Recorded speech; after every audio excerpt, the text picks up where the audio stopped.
우리 성도 여러분은 스트레스 받을 때 무엇을 하십니까? 라는 질문에 어떤 답을 하시겠습니까?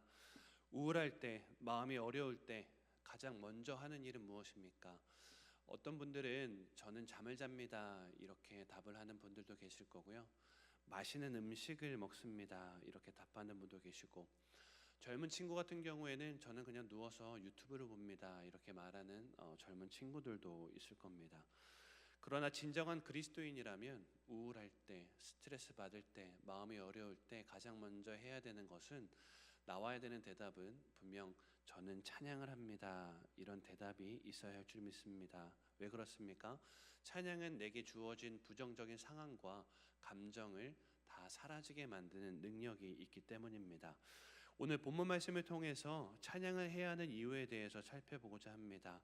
이 말씀을 저와 함께 살펴보는 가운데에 찬양해야 하는 이유를 다시금 발견하고, 여러분들 삶 가운데에 찬양의 능력 가운데에 기쁨과 화평과 소망을 풍성히 경험하는 이 은혜의 시간 되기를 주님의 이름으로 축원드리겠습니다. 본문의 말씀의 내용은 이러합니다. 바울이 2차 전도 여행 중에 마게도냐 첫 성 빌립보에 있을 때 어떤 귀신 들린 여종을 보게 됩니다. 근데 이 여종에게 들린 귀신은 점쟁이 귀신이었습니다. 이 여종의 주인이 있었는데 이 귀신 들린 그 내용이 점치는 거다 보니까 이것을 이용해서 큰 수익을 얻고 있었던 겁니다. 이런 배경에서 한 사건이 일어납니다. 이 여종이 바알과 신라를 따라다니기 시작했습니다. 따라다니면서 이 사람들은 지극히 높은 하나님의 종으로서 구원의 길을 너희에게 전하는 자들이다 라고 소리치는 겁니다. 한 번이면 모르겠는데 며칠 동안 이 여종이 무슨 이유에선지 바알과 신라를 쫓아다니면서 계속해서 말하니까 바울이 몇 날 동안 너무 괴로워했다고 말씀하고 있습니다. 그래서 그 귀신에게 예수 그리스도의 이름으로 명하노니 그에게서 떠나가라고 명령을 합니다. 예수 그리스도의 이름의 능력으로 말미암아 그 여종에게 들린 귀신이 떠나가게 된 겁니다. 그러면 문제는 무엇이죠? 이 여종의 주인은 그 점치는 귀신으로 인해서 큰 수익을 얻게 됐는데, 이 사도 바울이라는 사람 때문에 그 수익이 끊기게 된 겁니다. 그래서 주인은 바알과 신라가 로마인들이 받아들일 수 없는 이상한 풍습을 전한다고 주장하고 모함하면서 사도 바울을 감옥에 갇히게 합니다. 그런데 이때 바알과 신라가 참 아름다운 장면을 저와 여러분에게 보여줍니다. 우리 다시 한번 16장 22절에서부터 25절 말씀을 함께 읽어보겠습니다. 시작. 무리가 일제히 일어나 고발하니 상관들이 옷을 찢어 벗기고 매로 치라 하여 많이 친 후에 옥에 가두고 간수에게 명하여 든든히 지키라 하니, 그가 이러한 명령을 받아 그들을 깊은 옥에 가두고 그 발을 착고에 든든히 채웠더니, 한밤중에 바알과 신라가 기도하고 하나님을 찬송하며 죄수들이 듣더라. 바알과 신라는 감옥에 갇힌 상황에서도 기도하면서 하나님을 향해 찬양합니다. 여기서 우리는 중요한 메시지를 받을 수 있습니다. 무엇입니까? 바알과 신라는 찬양을 했는데 기뻐서 찬양한 것은 아니라는 사실입니다. 바알과 신라가 처했던 상황을 다시 한번 자세히 살펴보겠습니다. 한번 상상을 해보십시오. 22절과 23절을 보면 옷이 찢겨 벗겨졌습니다. 얼마나 살벌한 상황입니까? 23절을 보면 많이 친 후에 이렇게 기록이 되어 있습니다. 당시 고문과 체벌 관행을 감안했을 때 이 많이 친 후에는 매우 심한 폭력적인 처벌을 말합니다. 아주 두꺼운 목재 막대기나 채찍을 사용한 체벌이 있었다는 거죠. 여기서부터는 좀 자세히 상상하시면 안 되는데요. 채찍은 갈기 찢긴 가죽줄에 금속이나 뼈 조각이 붙어 있어서 이를 맞으면 피부와 살이 찢겨져 나가는 그런 채찍을 맞은 겁니다. 분명히 심각한 상처와 피 흘림이 있었을 겁니다. 그래서 33절을 보면 빌립보 간수가 그들의 상처를 씻어 주었다고 기록이 되어 있는데, 이것은 이 매질로 말미암아 바알과 신라가 심한 외적인 상처를 입었다는 것을 이제 알 수 있게 되는 거죠. 여러분, 이 상황을 자신에게 적용해 보면 기쁠까요? 절대 기쁘지 않을 겁니다. 기쁘기는커녕 낙심하고 좌절하기에 충분하며 예수님을 전하는 사명 당분간 난 하지 않겠다고 말해도 전혀 이상하지 않는 그런 상황입니다. 사도 바울도 우리가 만약에 그 상황에 있었을 때 낙심하고 화가 나고 막 포기하고 싶고 그런 감정이 들 수 충분히 그렇게 들 만큼 사도 바울도 비슷했을 겁니다. 왜 그렇습니까? 사도행전 14장을 보면 바울이 루스드라에서 기적을 행한 후에 사람들이 그와 바나바를 신으로 착각하고 제사를 드리려고 합니다. 그때 사도 바울이 그 사람들에게 이렇게 고백을 합니다. 우리 사도행전 14장 15절 말씀을 함께 읽어보겠습니다. 시작. 이르되 여러분이여 어찌하여 이런 일을 하느냐? 우리도 여러분과 같은 성정을 가진 사람이라. 같은 성정을 가진 사람이라는 말은 인간적인 감정이나 연약함, 한계를 그대로 똑같이 가지고 있다는 말입니다. 보통 사람이라는 거죠. 사도 바울이 신약 성경 13권을 기록했다고 해서 우리와 달리 굉장히 특별한 성정을 가졌거나 우리와 다른 어떤 감정이나 연약함 그를 뛰어넘는 존재로 생각해서는 안 되는 거죠. 사도 바울이 우리와 같은 성정을 가진 사람임을 보여주는 아주 특별한 사건이 하나 있습니다. 그것은 사도 바울이 2차 전도 여행을 떠나기 전에 일어난 사건입니다. 사도행전 15장을 보면 사도 바울이 2차 전도 여행 떠나기 전에 한 가지 이슈가 발생하게 되는데 그것은 2차 전도 여행에 1차 전도 여행 때 동역했던 바나바의 사촌 동생인 마가를 데리고 가느냐 마느냐의 문제가 생겨나게 되었습니다. 배경은 이러합니다. 1차 선교 여행 때 바울이 바나바와 이제 선교 여행을 떠나는데 마가를 데리고 떠났습니다. 그런데 마가 요한이 중간에 뭐 마음이 상한 일이 있었든지 어떤 연유로 중간에 포기하고 돌아가는 일이 생겼습니다. 그렇게 1차 전도여행을 마치고 2차 전도여행을 떠나는데 바나바는 마가 요한이 자신의 사촌 동생이어서가 아니라 또 데려가기를 원했어요. 바나바를 보면은 늘 사람에게 기회를 주는 사람이었거든요. 다시 한번 기회를 줘서 다시 한번 세우고자 하는 그런 성향을 가진 사람이었습니다. 그래서 사도 바울에게 이렇게 말했겠죠. 이 마가 요한에게 다시 한번 기회를 주자. 다시 한번 전도 여행을 떠날 수 있는 그런 기회를 주자 이렇게 말했을 겁니다. 그런데 바울은 성향이 좀 달랐어요. 싫다 이거죠. 중간에 포기한 사람 나는 데려갈 수 없다 이렇게 말한 겁니다. 그래서 두 사람의 의견이 충돌이 되어서 바울과 바나바가 싸웁니다. 사도행전 15장 39절을 보면 서로 심히 다투어 피차 갈라섰다 이렇게 기록이 되어 있습니다. 심히 다투었다는 것은 단순히 의견 충돌, 의견에 대한 논쟁을 넘어서서 감정적인 충돌이 있었다는 것을 의미합니다. 감정 싸움, 서로 간에 분노가 오고 갔다는 거죠. 정말 쉽게 말해서 대판 싸운 겁니다. 언성 높이고 얼굴 붉히고 데려가자 싫다 왜 데려가냐 또 한번 기회를 주자 싫다 언성 높이면서 감정 싸움과 마음 상하고 아이 그러면 때려쳐 뭐 이런 식의 감정 싸움이 오고 간 겁니다. 사도 바울도 성경을 기록한 훌륭한 인물이지만 우리와 같은 성정을 가진 인물임을 확인하게 되는 거죠. 또 하나 살펴볼까요? 사도 바울이 기록한 성경 중에 고린도 후서가 있습니다. 로마서가 사도 바울의 참 똑똑한 지성이 나타났다면 고린도 후서는 사도 바울의 감성이 드러난 성경입니다. 한 번은 고린도 교인들이 그리스도인답지 못한 삶을 살아가고 있다는 소식을 들은 겁니다. 그 교회를 개척하고 떠났던 사도 바울이 이 소식을 듣고 너무 화가 난 거예요. 책망을 해야겠다 해서 편지를 씁니다. 그것이 고린도 후서입니다.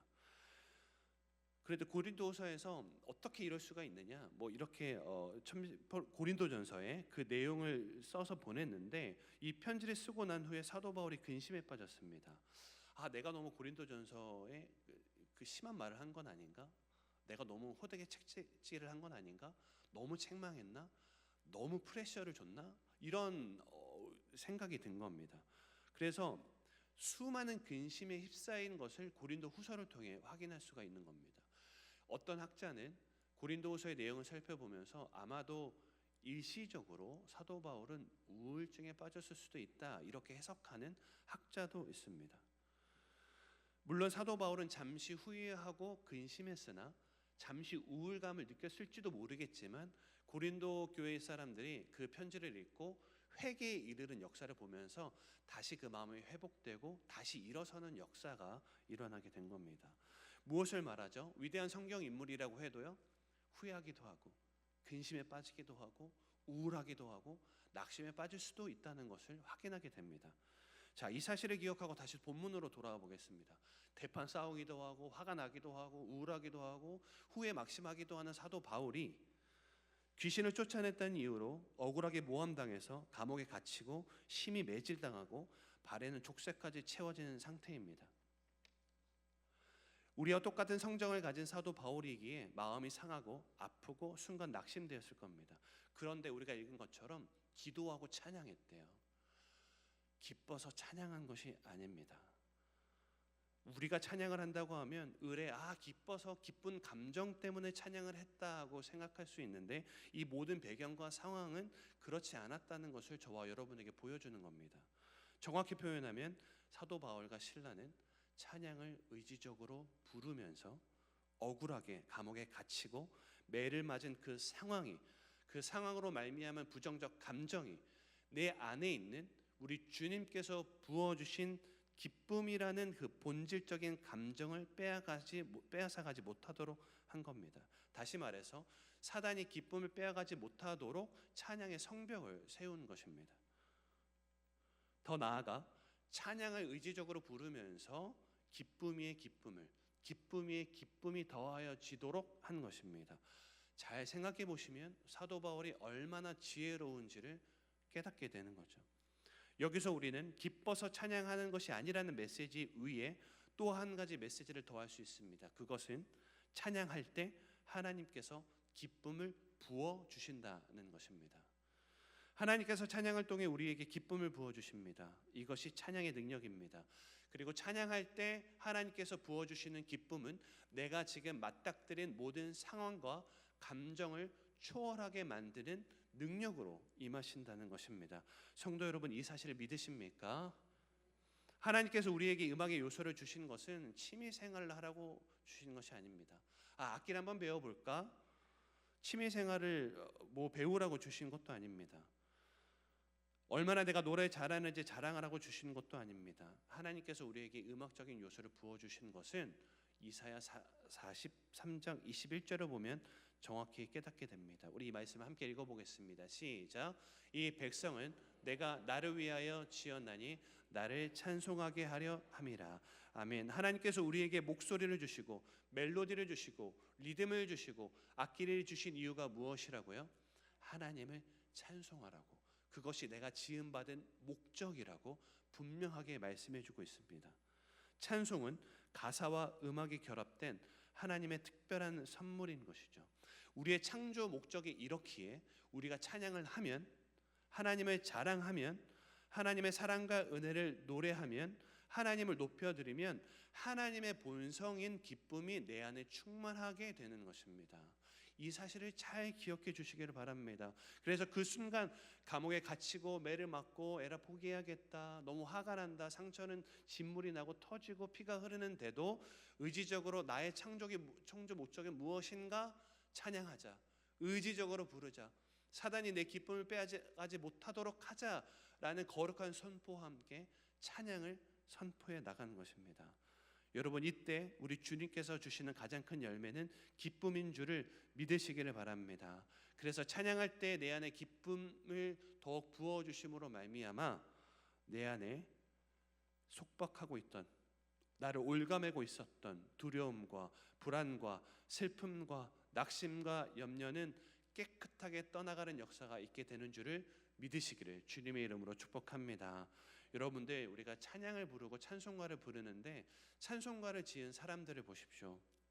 그들이 찬송을 지은 배경을 보면 우리가 나눈 내용들이 얼마나 깊이 더 와닿는지 모릅니다. 찬송가 중에 내 영혼의 햇빛비치니라는 찬송이 있습니다. 이 찬송의 작사를 하신 분이 엘리자 히윗 여사입니다.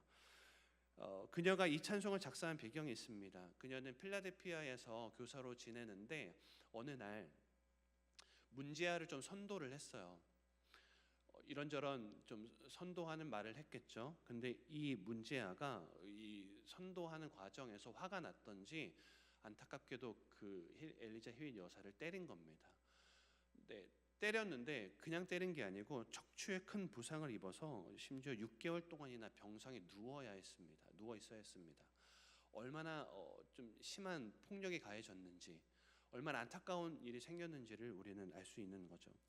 6개월 동안 병상에 누우면서 얼마나 고통스러웠겠습니까? 내가 뭘 잘못했다고 뭐 이런 생각도 들었을 거고요.